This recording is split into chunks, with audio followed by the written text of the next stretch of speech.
Bonjour, je vais vous parler du monde de l'invisible et notamment du passage de la mort. Je suis hypnothérapeute et je pratique la libération des esprits, c'est-à-dire que dans les séances d'hypnose, eh bien, je vais poser la question quand il y a des personnes qui viennent me voir et qui sentent qu'il y a des entités désincarnées fixées sur eux ou alors errantes.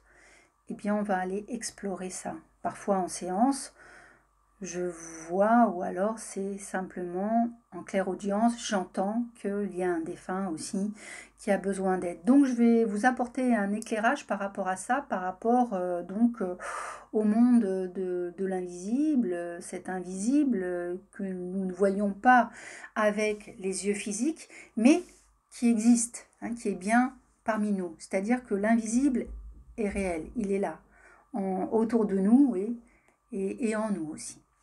Bien, alors, ce qui est un petit peu dommage, c'est vrai qu'il n'y a pas véritablement de culture de la mort ou d'enseignement, hein, du passage de la mort en Occident. Et ça, c'est vraiment dommage parce que eh bien, les gens ont peur, ont peur. Voilà. Alors la première chose qu'il faut savoir, quand on est d'accord avec ça, hein, qu'il y a quelque chose après la mort, eh bien, c'est que nous sommes éternels. Et que, à ce niveau-là, eh bien, comme c'est l'éternité, le temps n'existe pas, la matière n'existe pas, l'espace n'existe pas, c'est-à-dire qu'il nous montre parfois des lieux où ils sont, je vais vous en parler, voilà, mais tout se crée avec la pensée. C'est-à-dire que, en fait, il y a autant de monde dans l'univers qu'il y a de pensées mentales créatrices. La manière dont on envisage la vie et l'au-delà après, eh bien, c'est un petit peu comme ça qu'on va faire le saut de l'autre côté. C'est-à-dire qu'une personne qui n'a pas du tout de culture, de connaissance, d'enseignement, ou qui a peur et qui ne sait pas qu'il y a quelque chose après, eh bien, pour elle, évidemment, il va y avoir un choc. Donc, et ce choc, effectivement, il va se retrouver tout de suite. C'est-à-dire que la personne, j'ai un cas d'un défunt qui était effectivement au niveau d'une personne et qui nous a raconté, bien qu'il était mort dans un accident de voiture, au détour d'un tournant, et qu'il n'a pas su quoi faire. Il a vu la lumière, il a vu une lumière, il a vu un genre d'appel à la lumière, un cône, quelque chose sur sa gauche en hauteur, mais c'était flou, et puis il voyait son corps. Et quand l'ambulance est arrivée, eh bien, il n'a pas su quoi faire avec cette lumière parce que il ne la reconnaissait pas, il ne savait pas qu'elle existait, il ne savait pas qu'après il y avait la vie. Parce qu'en fait, les gens, est-ce que ils savent qu'ils sont morts? La majorité, non, ne le savent pas. Beaucoup ne savent pas qu'ils sont morts. Ils voient leur corps, mais ils ne savent pas. Ils ne savent pas où ils sont, ils ne savent pas ce qui se passe. Donc là, pour le cas de cette personne-là, eh bien, il a suivi l'ambulance. Et donc après, eh bien, il n'a pas pu de nouveau aller dans la lumière. Et il faut faire après appel à des gens comme les passeurs d'âme ou des personnes telles que moi, et d'autres personnes qui font que, eh bien, on les fait passer dans la lumière. Voilà. Après, ils peuvent y aller aussi, hein, mais c'est plus compliqué. Ou alors, c'est plus long aussi pour y aller. Hein. Donc, voilà. Alors, par exemple, par rapport à ça, voilà. Alors, savent-ils qu'ils sont morts? Beaucoup, non, ne savent pas. Donc, est-ce qu'ils voient la lumière? Certains, oui. Certains, non. Ils la voient, mais ils ne la reconnaissent pas, parce que certains peuvent reconnaître qu'il y a quelque chose qui les attire, un appel, mais comme ils ne savent pas que la mort, après la mort, il y a la vie, bien, ils ne font rien. Et puis, il y a tout le filtre aussi des émotions. S'ils ont peur, s'ils sont aussi ancrés dans des choses matérialistes, s'ils tiennent à leur maison, à leur, à leur, à leur vie d'avant, eh bien, ils sont, on va dire, au niveau de leur état énergétique, dense, lourd, pris par toutes sortes d'émotions, pris par aussi ce qui se passe et leur non-culture par rapport à ça, eh bien, du coup, ils restent là. Ils errent. Ils errent. Ils peuvent errer autant de temps que nécessaire pour comprendre ce cheminement, comme nous l'avons aussi dans la vie de tous les jours. Les personnes qui font un cheminement personnel, eh bien, ça ne se fait pas en un clic comme ça se fait de manière progressive, le cheminement personnel, pour aller justement vers la spiritualité et se poser des questions sur la vie, sur la mort, les défunts et qu'est-ce qui se passe. Ça amène tout un processus. Parfois, il faut des fois justement qu'il y ait des décès dans la famille pour avoir des déclics ou parfois la maladie aussi. Des maladies où il y a la question de la vie et de la mort. Et c'est seulement à ce moment-là, parfois quand on n'a plus rien, quand on a tout perdu même parfois, hein, au niveau de son être, des gens, sa maison, le travail, etc., qu'on se pose véritablement les questions et on se demande, on lève les yeux au ciel et là on se dit mais aidez-moi, aide-moi, voilà, montre-moi que tu es là. Et c'est là où la personne après, eh bien, elle va aller dans des conférences, elle va écouter des gens, elle va aller se renseigner, elle va lire, elle va aller dans des groupes de personnes. Donc c'est comme ça que les choses se font. Il faut des chocs, il faut des compréhensions. Donc de l'autre côté, c'est pareil. Il faut du temps. Il faut du temps aussi. Alors, est-ce qu'il voit la lumière? Est-ce qu'il voit le tunnel? D'après moi, une défunte qui disait au moment de partir dans la lumière, quand je l'accompagne dans la lumière, eh bien, elle dit c'est étrange, je vois comme deux lumières, comme s'il y en avait deux, comme s'il y avait deux tunnels. Il y a un tunnel qui est là, qui est très très puissant, il y a une belle lumière, mais il clignote. Il n'est pas tout le temps là, c'est clignotant, mais c'est une très très belle lumière. Et de l'autre côté, il y a une lumière qui est là, mais c'est plutôt sombre. Voilà, c'est pas franc, c'est sombre. Et elle se sentait attirée vers ça. Donc la défunte qui était fixée sur le corps de ma cliente. Donc quand elle me dit ça, la défunte à travers la voix et les cordes vocales de la cliente, quand elle dit ça, eh bien là, qu'est-ce qu'on va faire? On va amener le plus possible la lumière, faire un appel à lumière pour que la lumière soit tout le temps bien présente. Et pourquoi elle voyait deux lumières? Parce que la défunte ne croyait pas quand les défunts y meurent.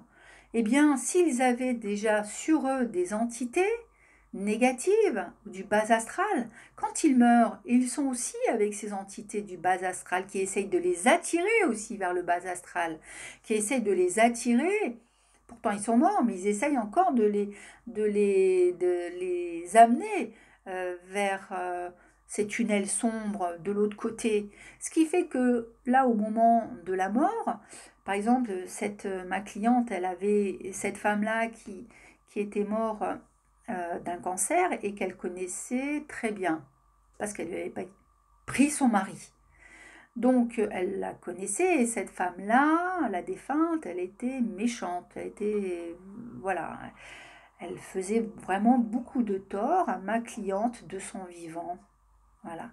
Non seulement elle lui avait pris son mari, mais comme elle n'avait pas réussi à avoir un enfant de lui, alors que ma cliente avait réussi à avoir un enfant. Donc elle était restée accrochée à ma cliente parce que à travers elle, elle vivait aussi le fait qu'elle pouvait aussi être une mère aussi.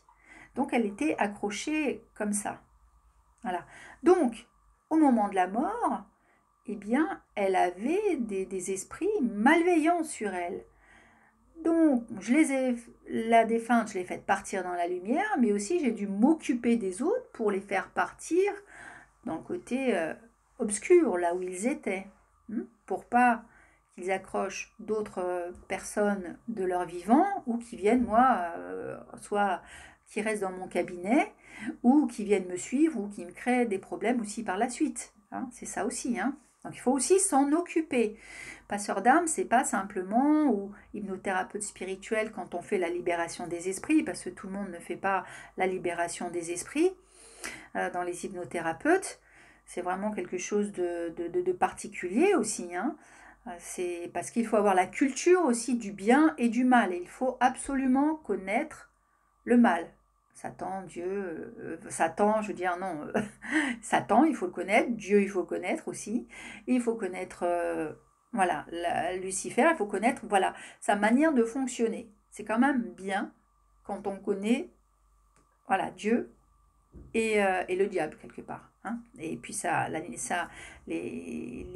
armée d'anges déchus. D'accord. En sachant que nous, on demande aussi les armées célestes avec Saint Michel Archange et puis d'autres archanges aussi, d'autres anges aussi.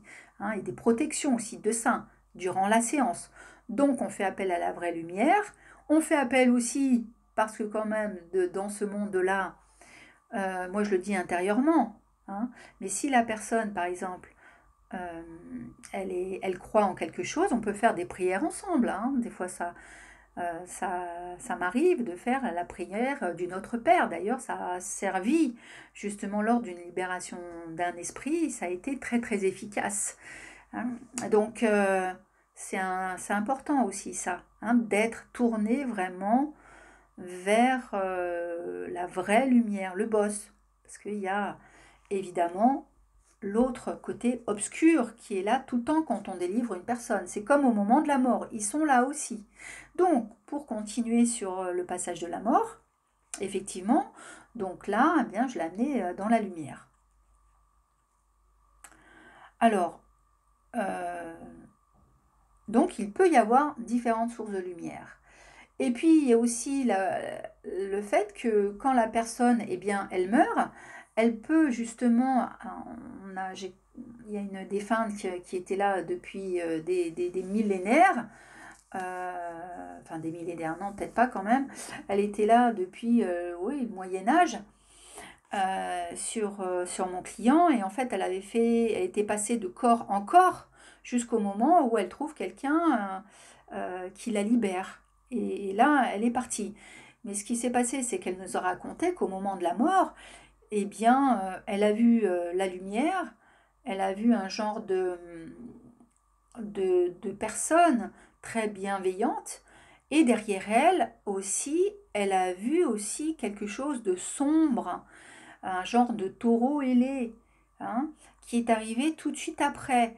Et donc elle en a eu peur, elle ne savait pas quoi faire avec ça, qu'il fallait choisir, comment y aller. Du coup, elle est restée bloquée dans ce temps-là. Hein, donc elle n'y a pas été.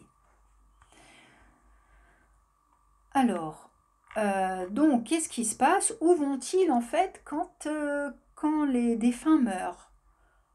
Bon, hein, on n'a pas encore toutes les informations, parce que tout simplement, eh bien, à partir du moment, c'est la pensée. La pensée est toujours là, c'est pas intellectuel. La pensée, c'est la nature de l'esprit elle pense. C'est l'intelligence, c'est l'esprit pensant intelligent, nourri de lumière, d'intelligence. D'accord? Donc elle pense. Donc, alors si elle pense que elle a déjà construit déjà certaines choses dans cette nouvelle réalité, elle va y aller. Hein, donc si elle a vu elle a envie de revoir ses parents, elle va revoir ses parents. Si elle a envie de revoir son mari, une femme son mari, un homme sa femme, ou ses animaux, eh bien elle a tellement ce désir-là, hein, au moment de la mort, et c'est tellement ancré que quand elle va passer de l'autre côté, elle va les voir, ou ils vont venir les récupérer ou venir les chercher, hein, dans cet espace-là. Alors des fois, bien sûr, les guides les accompagnent, et des fois, ils ne sentent pas qu'il y a les guides aussi. Hein, mais ils sont quand même là, mais eux, ils ne le sentent pas toujours. Il n'y a pas toujours cette notion de guide, d'ange gardien qui est là. Hein, ça dépend de l'évolution de la personne. Ça dépend vraiment de beaucoup de choses par rapport à son degré d'évolution en tant qu'âme, en tant qu'esprit par rapport à la personne.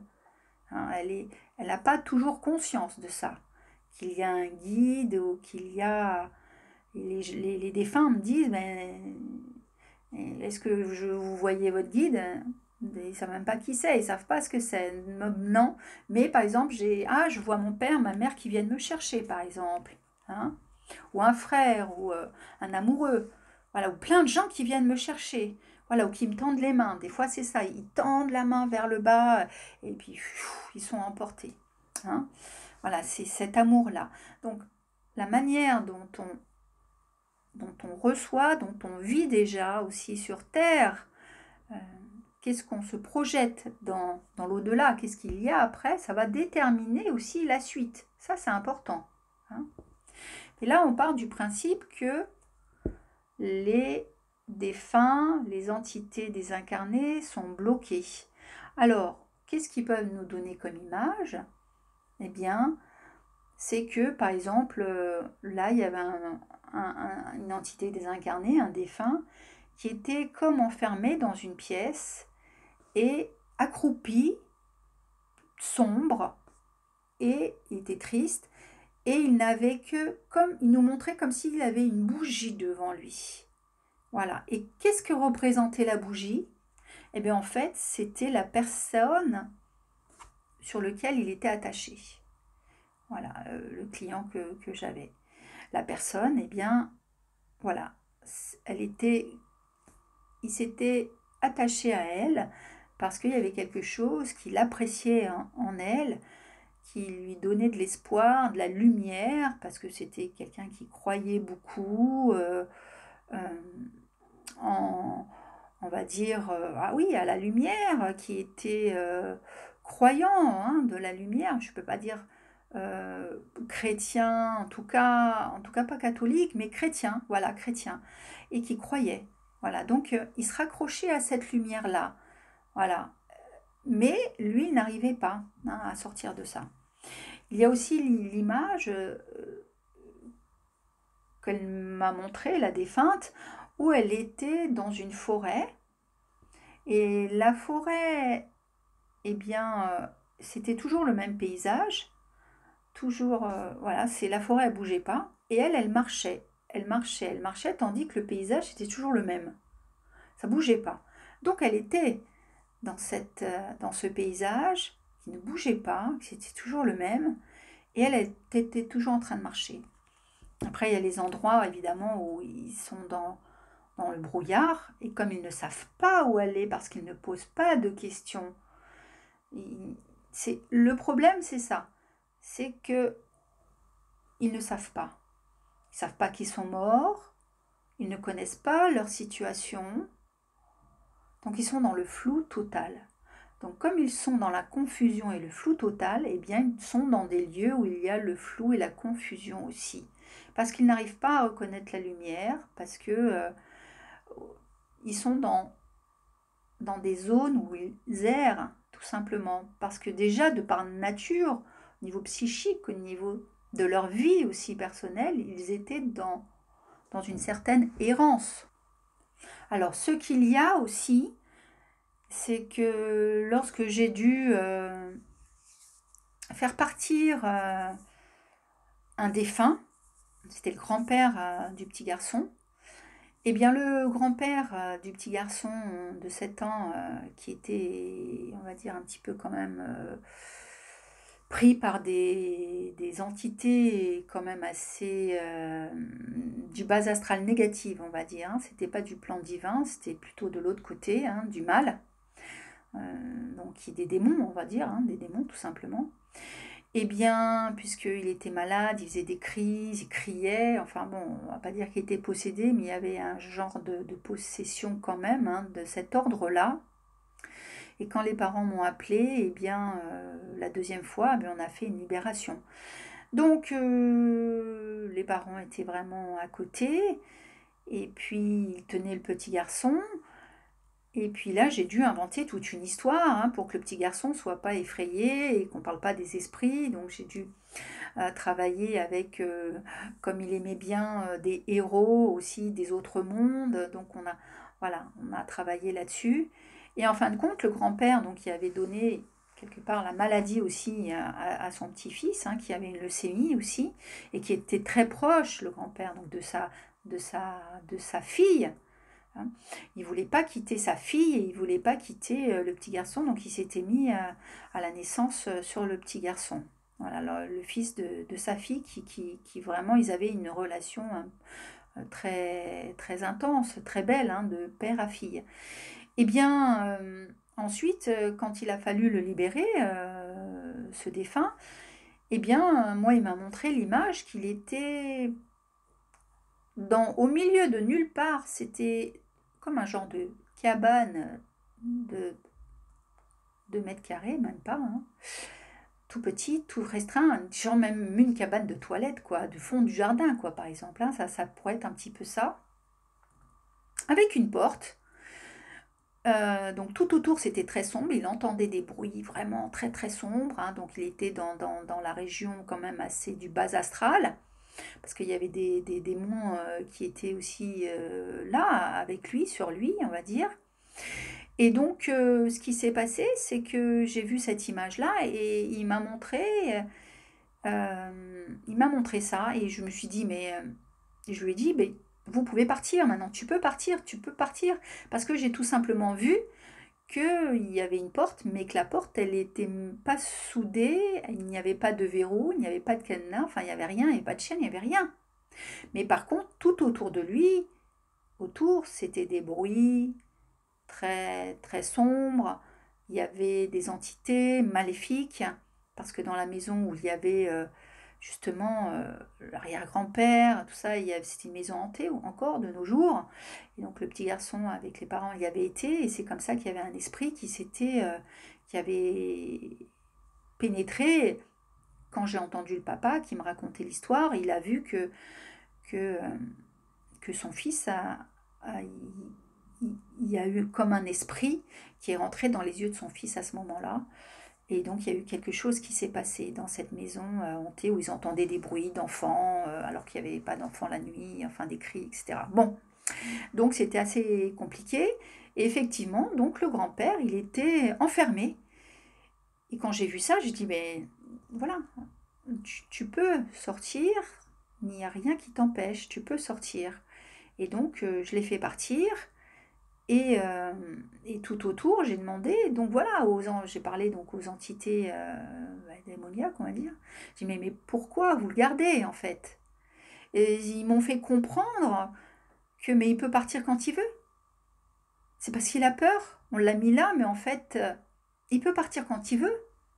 Il n'est pas du tout enfermé, il n'a rien. C'est lui qui décide. Donc j'ai bien compris que quelque part aussi on décide de notre enfermement, comme on décide aussi de s'en sortir ou pas dans la vie. Après des fois c'est compliqué, il faut se faire aider. Avec des gens, il faut se faire aider, il faut se faire suivre au niveau de la prière, au niveau spirituel, il faut se faire suivre aussi à un niveau psychologique. Mais ça veut dire que c'est nous à un moment donné qui décidons si oui ou non ce qu'on fait, si on veut sortir ou pas. Et donc je l'ai fait sortir et il est parti. À ce moment-là, je ne me suis pas occupée des démons qui étaient là, ils étaient 3. Et du coup, à ce moment-là, c'est vrai que je les ai récupérés chez moi. Je m'en suis rendu compte après, parce que j'ai eu pendant un mois, j'ai été très déprimée, et ça a été compliqué. Et c'est au moment où la maman m'a appelée et m'a dit, mais ça y est, voilà, j'attendais, mais ça y est, il est délivré, il ne fait plus de crise, tout va bien, c'est un petit enfant normal. C'est terminé, il n'y a plus rien. Il va bien, il va à l'école, tout va bien. Donc, il faut aussi s'occuper aussi des forces obscures à ce moment-là. Pas faire partir que les défunts dans la lumière. Souvent, il y a des forces obscures aussi qui sont là. Donc, il faut avoir aussi la connaissance de ça.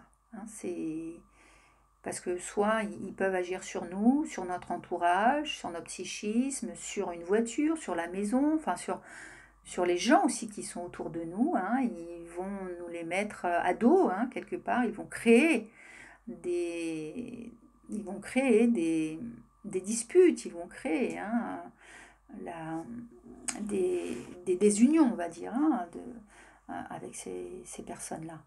Donc voilà, par rapport à ça, voilà, je vais m'arrêter là, hein, pour le moment, c'est déjà pas mal. Là, il y a presque, voilà, on a fait un peu plus de 25 minutes, c'est déjà, voilà, c'est bien déjà. Bon, voilà, la suite une autre fois. À bientôt.